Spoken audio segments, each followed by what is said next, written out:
영혼을 성장시키는 책 소개방 영성 책방입니다. 오늘은 마이클 리브스의 꺼지지 않는 불길 제2편입니다. 군인, 소시지, 그리고 혁명, 울리의 치빙글리와 급진 개혁자들. 군인, 소시지, 그리고 혁명, 울리의 치빙글리와 급진 개혁자들. 루터가 태어난 지 2달도 지나지 않아 하나님의 용병인 울리의 치빙글리가 스위스에서 태어났다. 그는 22세에 시골인 글라스의 교구 사제가 되었다.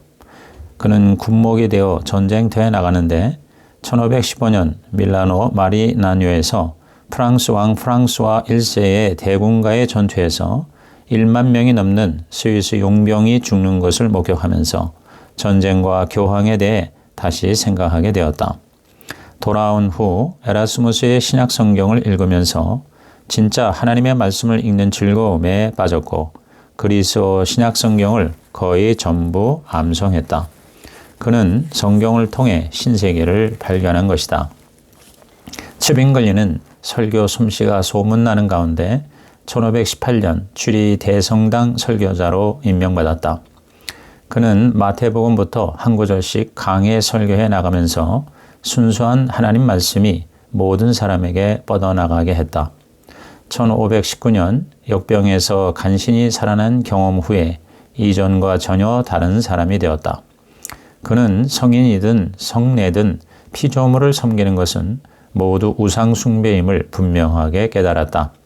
그는 복음을 적용하여 각 사람의 마음을 바꿔놓는 것이 개혁의 참된 비밀이라고 믿었다. 그는 외향적 변화를 외치기보다 하나님 말씀을 설교하는 데 헌신했다.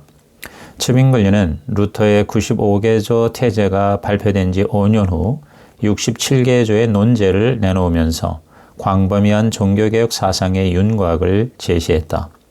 그는 교황이 아닌 그리스도와 성경이 교회의 머리요 주인임을 주장하면서 교황제와 사제직의 존재 목적에 도전장을 던진 것이다. 1522년에 쓴 하나님 말씀의 명료성과 확실성, 하나님 말씀의 명료성과 확실성은 그가 남긴 가장 위대한 작품 중의 하나로서 말씀의 능력과 효력을 내세웠다. 그에 의하면 성경이 하나님의 말씀임을 아는 때는 교황이 그렇다고 일러주는 때가 아니라 우리가 성경을 읽을 때이다. 하나님 말씀은 그 자체로 바르며 선포도 늘 완전하다.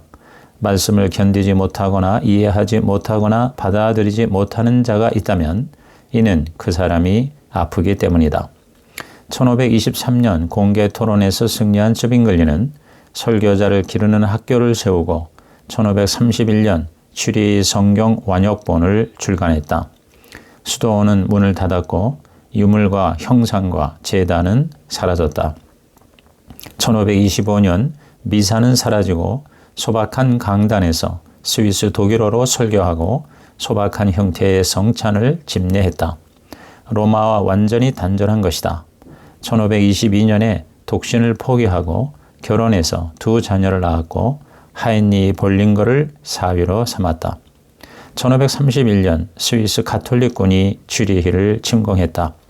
방어군과 함께 카펠 전투에 참여한 치빙글리는 부상을 당하면서 포로로 잡혔다. 승리한 가톨릭 군대는 움직이지 못하는 치빙글리에게 동정녀 마리아에게 기도하라고 요구했으나 치빙글리는 거절했다. 그 결과 칼에 찔려 숨을 거두고 사지가 찢겨 불에 태워지고 말았다. 치빙글리는 죽기 전에 너희가 몸은 죽이겠지만 영혼은 죽이지 못하리라고 외쳤다. 치빙글리의 영혼은 그의 설교를 듣고 감화된 사람들 속에 계속 살아남았고 특히 사위 볼링거는 그 이후 40년 넘는 세월 동안 쥐리히의 종교개혁을 안정되고 성숙한 궤도로 이끌었다. 치빙글리가 죽은 지 5년 후 장 칼뱅이 치빙글리의 심장을 마음에 품은 채 스위스 제네바에 도착했다. 루터와 치빙글리보다 더 급진적인 개혁운동가들도 출연했다. 비텐베르크에서는 루터의 동지인 칼슈타트가 사람들이 따라올 수 없는 속도로 개혁을 밀어붙였다. 그 결과 성찬을 사제가 집례하지 않고 직접 손으로 집어먹기도 하고 우상 숭배라고 해서 술을 먹고 성상을 때려 부수며 난동을 벌이기도 했다. 하나님의 직통 계시를 받아 성경이 필요 없다거나 거듭나지 않은 자는 죽여야 한다고도 했다. 이에 루터는 예정보다 일찍 은신처에서 나와 신중한 개혁을 당부해야 했다. 그는 망치와 불과 폭력이 아닌 오직 하나님의 말씀만이 진정한 변화를 가져온다고 일갈했다. 루터에 의하면 급진파들은 종교개혁의 핵심을 놓친 것이다. 다른 곳에서는 더욱 통제가 불가능할 정도가 되었다. 걸어다니는 지옥이라고 불리던 토마스 민처는 신비주의와 루터파 이슬람교를 뒤섞어 독특한 주장을 내세웠다. 그가 하나님으로부터 직접 받은 내면의 말씀이 성경이라는 죽은 외면의 말씀보다 무한히 우월하다고 했다. 민처는 루터를 진짜 종교개혁의 원수라고까지 비난했다. 이에 대해 루터는 민처는 자기가 성령을 깃털뿐 아니라 통째로 삼켰다고 생각하는 자라고 공격했다. 민처 같은 사람들 때문에 사회 불안이 나타나고 세상은 온통 종말을 고대하는 분위기가 되었고 밑도 끝도 없는 예언들이 판을 쳤다. 이러한 갈등은 결국 1524년에서 1525년에 독일 농민전쟁으로 이어졌고 이 전쟁으로 인해 10만 명 이상이 살해되고 민초도 사로잡혀 참수당했다. 많은 통치자들이 민초와 루터를 구분하지 못한 채 종교개혁 운동 전체에 대해 무자비하고 강경한 태도를 갖기도 했다. 민초를 넘어 빵집 출신의 얀 마테이스 같은 이로 인해 극단적인 종말신앙이 판을 치기도 했다. 그를 이은 야난 레이덴 같은 이는 일부 다처제와 공산주의를 고수하면서 광란 행위를 계속하고 그들과 함께하지 않은 사람들을 모두 죽이기도 했다. 그로 인한 반작용으로 더욱 성경에 부합하고 평화를 사랑하는 슈리발 급진개혁 운동으로 사람들의 마음이 움직이기 시작했다. 슈리의 급진파는 봉기하거나 광란을 보이지 않았다. 대신 그들은 1522년 사순절에 소세지를 먹었다. 사순절 기간에는 고기를 먹지 않는 전통을 어긴 것이다. 사순절은 성경이 아닌 인간이 만든 관습에 불과하다는 주장 때문이다. 슈리의 급진파는 유아 세례를 반대했고 이는 츠빙글리와 분리되는 결과로 나타났다. 그들로부터 이른바 제세례파가 등장한 것이다. 그 중심 인물이 펠리스 만츠였는데 만츠는 결국 붙잡혀 슈리를 관통하는 리마트강에 수장되고 말았다. 그 이후 엄청난 제세례파 신자들이 순교하게 되었다. 제세례파는 그들을 적대시하는 자들로부터 멀리하여 헌신된 제자들로 이루어지고 세상과 철저히 분리된 대항공동체를 만들어내려고 했다. 그들을 통틀어 분리주의자라고 부른다. 제세례파는 대체로 신학보다 그리스도인의 삶에 더 관심을 가지는 경향이 있었다. 그들에게는 거룩함이 1순위였다. 그들은 그리스도로 말미암아 구원받는 것보다 그리스도를 본받는 것에 더 관련이 있었다. 제세례파 지도자 중에 한 사람인 매너 시몬스는 평화를 사랑하고 성경에 합당한 삶을 추구하는 매노파 혹은 매노나이트의 시조가 되었다. 오늘날 역사가들은 급진 종교개혁을 세 진영, 곧 제세례파, 성령주의자, 합리주의자로 나누곤 한다. 어둠 뒤에 빛이 오다, 장 칼뱅. 어둠 뒤에 빛이 오다, 장 칼뱅. 장 칼뱅은 츠빙글리처럼 군인이 아닌 셋님 학자요, 루터처럼 잘 먹는 사람이 아닌 위대한 금식자였다. 그는 고작 해야 하루에 한 끼를, 그것도 조금만 먹었다. 루터가 뜨거운 기질이었다면 칼뱅은 차가운 기질이었다. 몸은 불쌍하다 싶을 만큼 허약했고 성격과 용모는 수줍은 인상이었지만 마음과 의지만은 누구보다 강했다. 태어날 때는 어린 양 같았으나 나중에는 그를 구원하신 주님을 위한 사자가 되었다. 루터와 츠빙글리가 젊은 사제였을 때인 1509년 7월 10일 칼뱅은 프랑스 노아용에서 장 코뱅의 아들로 태어났다. 칼뱅은 아버지의 뜻대로 사제가 되기 위해 에라스무스와 료올라가 졸업한 대학에서 공부했다. 나중에 아버지는 칼뱅을 법률가로 키우기 위해 오를레앙에 보내 법학을 공부하게 했다. 그곳에서 칼뱅은 르네상스 인문주의를 접하게 된다. 특히 그에게 그리스도의 은혜를 알게 하여 영향을 미친 이는 29살에 프랑스어 성경을 번역한 사촌 피에르 로베르와 그리스어 교수 멜히오르 벌마르였다. 그는 이 무렵 갑작스러운 회심을 통해 하나님이 그의 지성을 굴복시키는 체험을 한다. 이제 그는 예수 그리스도의 연인이 되었다. 당시 프랑스는 교황 클레멘스 7세와 국왕 프랑스와 1세로 인해 개혁자들에게 불리한 상황이었다. 루터의 개혁을 지지하는 연설을 한 파리 대학교의 총장 니콜라 콥과 함께 그의 연설을 도와준 칼뱅은 파리에서 피신해야 했다. 1534년 파리에서 미사를 모독하는 벽보 사건이 일어났다. 프랑스와 왕은 그 벽보 사건에 관여했다는 의심을 받은 36명을 불태워 죽였다. 미사 무용론을 주장한 개혁자들의 성경적 근거는 히브리서 7장 27절 예수는 저 대제사장들이 먼저 자기의 죄를 위하고 다음에 백성의 죄를 위하여 날마다 제사 드리는 것과 같이 할 필요가 없으니 이는 그가 단번에 자기를 드려 이루셨음이라 하는 말씀이었다. 독일에서 의인은 믿음으로 말미암아 살리라는 로마서 1장 17절이 종교개혁의 불꽃이었다면 프랑스에서는 히브리서 7장 27절이 불꽃이었어. 파리를 떠나 바젤로 간 칼뱅은 불과 26살에 자신이 평생을 바친 작품인 기독교 강요 초판을 완성했다. 칼뱅은 이 책을 프랑스와 1세에게 헌정하면서 루터파가 이단이 아니라 참된 기독교를 따르는 이들 뿐임을 꼼꼼하게 설명했다. 그 책은 순수하게 복음에 합당한 신앙 입문서로 쓴 책이었다. 강요란 기본 가르침을 말한다. 잠시 파리를 들른 칼뱅은 당시 지성인들의 안식처인 스트라스부르로 가기 위해 제네바에 잠시 들렀다. 종교개혁으로 혼란스러웠던 제네바의 지도자였던 기욤 파렐은 기독교 강요의 저자가 그 도시에 왔다는 말을 듣자 당장 그를 찾아가 도움을 청했다. 강력한 설득에 칼뱅은 1536년 여름 제네바에서 종교개혁 작업을 펼치던 파렐을 돕고자 그곳에 정착했다.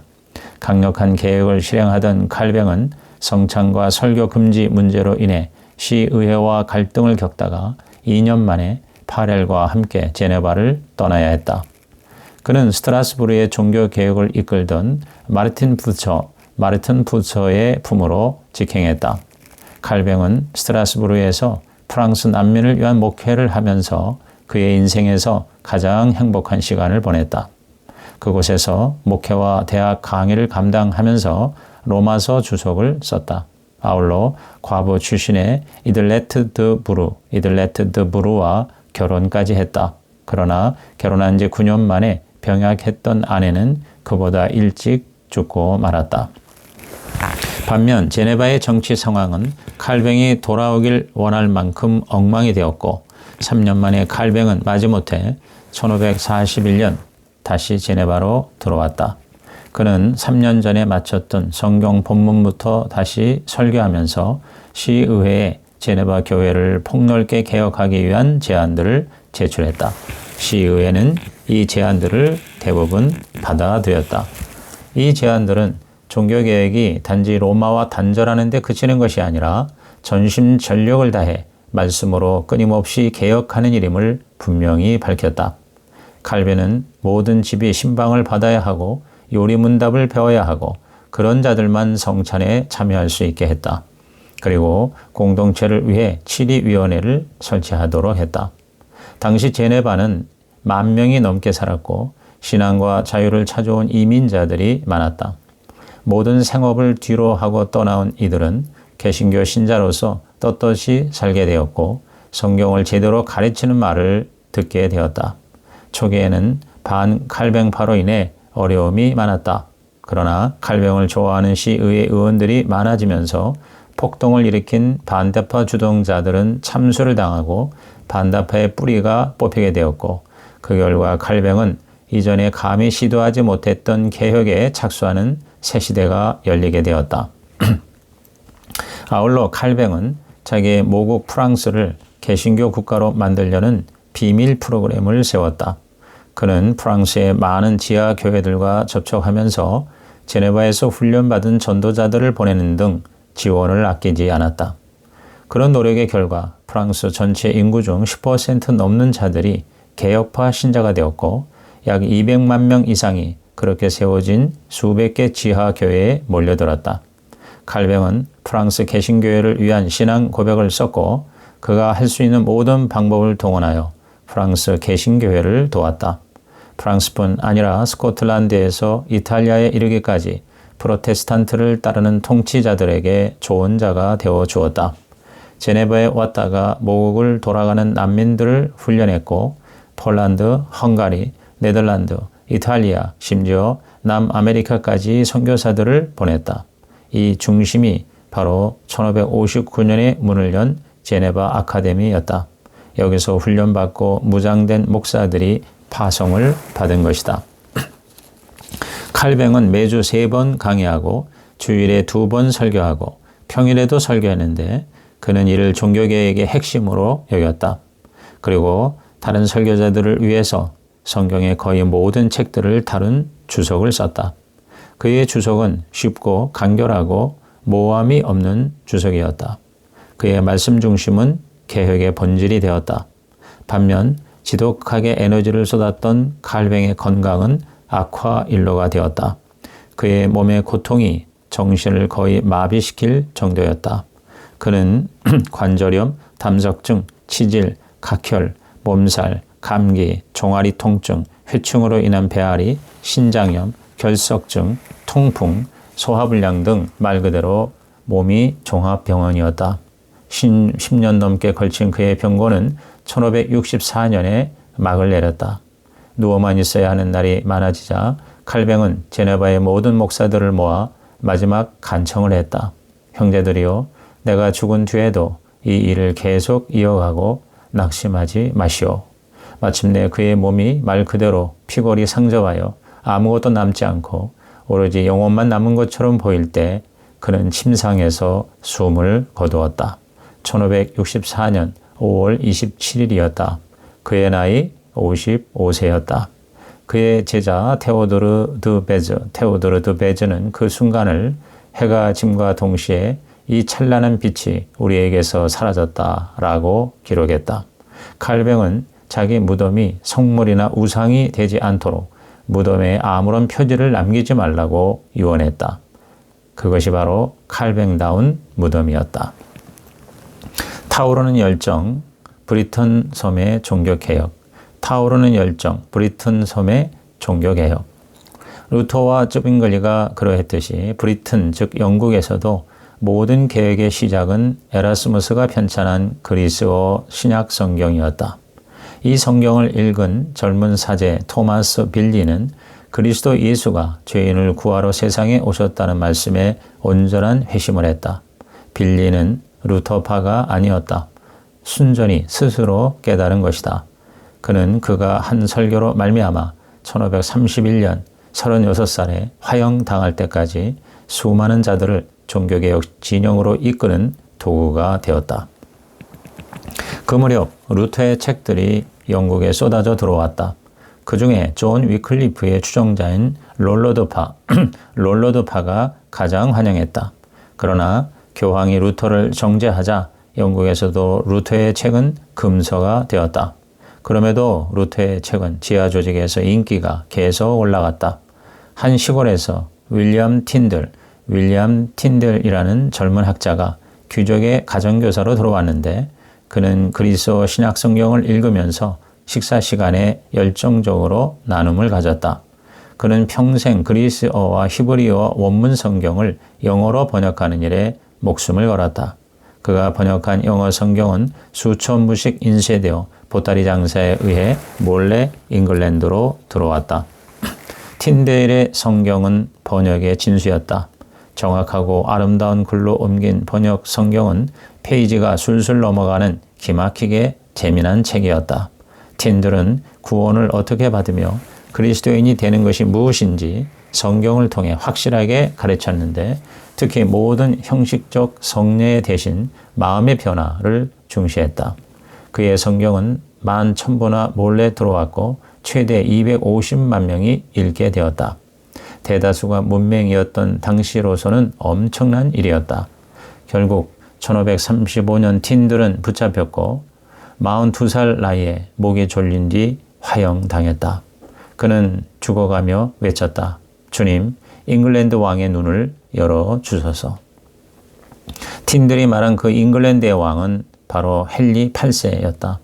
틴들의 기도가 응답되었는지 헨리 8세는 장차 잉글랜드를 로마 카톨릭에 충성하던 국가에서 영어로 성경을 읽고 설교하며 토론하는 나라로 바꿔놓게 된다. 헨리 8세는 독재자였지만 신심은 특심했다. 하루에 3번 미사를 드렸고 교황에 충성하여 황금 장미를 받았고 루터파에 대한 반박 논증을 써서 교황 레오 10세에게 바치기도 했다. 그래서 교황은 그에게 신앙의 수호자라는 칭호를 수여했다. 그러나 헨리 8세는 혼인 문제로 말썽이 많았다. 17세의 과부인 형수 캐서린과 억지로 혼인했으나 아들을 낳지 못하자 이혼을 하려고 교황의 허락을 받으려 했다. 그러나 캐서린의 조카인 신성 로마 제국 황제 카를 5세의 눈치를 봐야 하는 새 교황 클레멘스 7세는 허락해 줄 수가 없었다. 헨리 8세는 앤 볼린을 왕비로 삼기 위해 1534년에 수장령을 통해 로마로부터 잉글랜드 교회를 독립시켰다. 그렇다고 그가 루터와 같은 길을 걸어간 것은 결코 아니었다. 동시에 로마와 관계를 끊는 것을 도우려 했던 사람들이 주로 개신교 신앙을 가진 경우가 많았기에 개신교를 불법으로도 보지 않은 것이다. 예를 들어 새 캔터베리 대주교가 된 토마스 크랜머와 재상 토마스 크로멜 등이 개신교 진영이었다. 새 왕비 앤 볼린도 개신교 신앙을 적극 후원했다. 그 결과 헨리가 일으킨 변화들이 프로테스탄트 종교계에게는 이르지 못했지만 요직을 차지한 개신교 신자들이 점점 늘어나면서 개신교의 이로운 쪽으로 시대 상황이 전개되기도 했다. 왕은 앤을 사랑했지만 나중에 엘리자베스 여왕이 될 딸을 낳은 것을 보고 그 마음이 식어지기 시작했다. 이를 이용하여 모함을 받은 앤은 대역죄로 참수당하고 말았다. 그 후 새로 왕비가 된 제인 시모어는 아들이자 후계자인 에드워드를 낳고 출산 합병증으로 숨을 거두었다.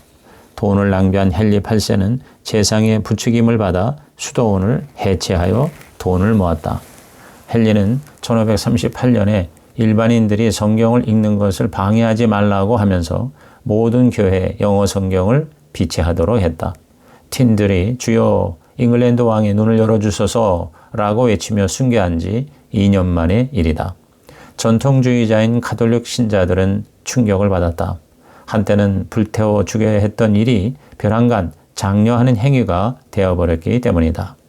이제는 푸주간 주인과 빵집 주인이 성경을 토론하고 새로운 확신을 갖게 되었으며 성경을 놓고 성직자에게 자신은 생각이 다르다고 대담하게 반대 의견을 내놓는 일까지 벌어졌다. 그러나 헨리의 통치는 불안했고 가톨릭에서 개신교로 옮겨가는 일도 마찬가지였다. 헨리가 거쳐간 신학 흐름은 그가 맞아들인 아내들의 신학 흐름과 비슷하게 흘렀다. 제인 시모어가 죽은 뒤 크로멜은 루터파 공주 클리부스의 앤을 소개했지만 퇴짜를 맞아 혼인을 무효로 만들었고 그 일로 인해 소개했던 크로멜은 처형되고 말았다. 그러자 가톨릭파인 하워드가가 기회로 여기고 그 집안 출신의 캐서린을 소개하여 혼인했으나 이 혼인은 재앙이 되고 말았다. 캐서린이 자기보다 30살이나 위인 왕을 탐탁지 않게 여기고 바람을 피웠고 그 결과 캐서린은 런던탑에서 처형당했다.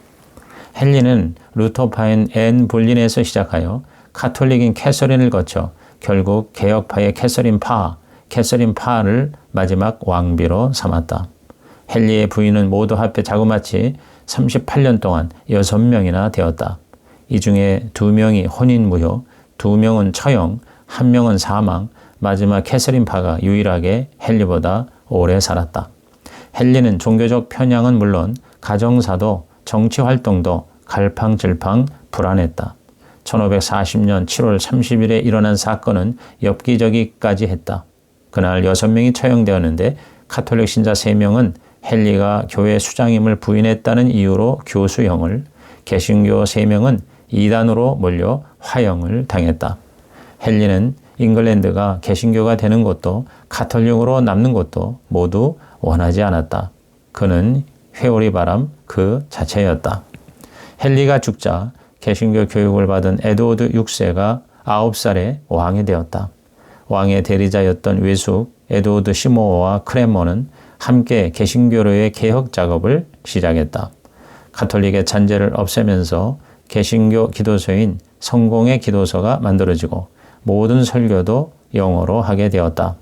이제 사제는 미사를 드리는 자가 아니라 설교를 잘하는 목사가 되어야 했다. 잉글랜드의 개신교는 루터파보다 쯔빙글리와 칼뱅파의 분위기가 훨씬 더 강했다. 1553년 에드워드가 6년 만에 15살의 나이로 죽은 후로 급속한 개신교로의 개혁이 급정거하게 된다. 에드워드는 골수 카톨릭 신자인 이복 루이 메리가 여왕이 되면 자신이 이루어놓은 개혁이 사라질 것을 미리 알았다. 그래서 에드워드는 15호를 이어받은 더들리 재상과 함께 메리의 사촌이면서 확실한 개신교 신자이고 왕위 계승 다음 순이었던 제인 그레이 공주를 여왕으로 앉히는 시도를 했다. 그러나 에드워드 사후 바로 메리는 재빨리 지지 세력을 모아 권력을 잡고 제인을 런던 탑으로 보내버리고 말았다. 메리에게는 개신교가 근황 이단이 아니라 자신에게 닥친 재앙의 근원이었다. 메리는 최대한 신속히 잉글랜드를 로마에게 되돌려 주었다. 개신교를 따르는 주교들은 쫓겨났고 교회에서 성경을 치워버렸고 혼인한 성직자는 그 아내와 헤어져야 했다. 선왕의 모든 개혁은 다시 원위치가 되고 말았다. 메리의 통치는 에드워드의 치세가 보여주었던 관용과 철두철미하게 정반대의 길로 나아갔다. 약 300명의 개신교 신자들이 신앙 때문에 불에 타 죽어야 했다. 메리 시대에 희생당한 주요 인사 중에는 캔터버리 대주교였던 토마스 크레머, 유명했던 주교인 휴 라티머와 리들리 등이 있었다. 리들리와 라티머는 옥스퍼드의 대로에서 서로 등을 맞대고 함께 화형을 당했다. 크레머는 개신교를 포기한다고 선언했음에도 불구하고 종교개혁의 화신이었기에 화형당하고 말았다. 피해 여왕 메리 자신도 위암으로 1558년에 숨을 거두게 된다. 이 모든 일을 피난민이 되어 해외에서 지켜보았던 이들은 이전보다 더 뜨거운 열정을 품고 잉글랜드로 돌아와 카톨릭의 잔재를 없앴다. 메리가 죽자 이제는 카톨릭에 반대하는 열렬한 개신교의 물결이 잉글랜드 해안으로 밀려오게 된 것이다. 이상 마이클 리브스의 꺼지지 않는 불길 제2편을 마칩니다.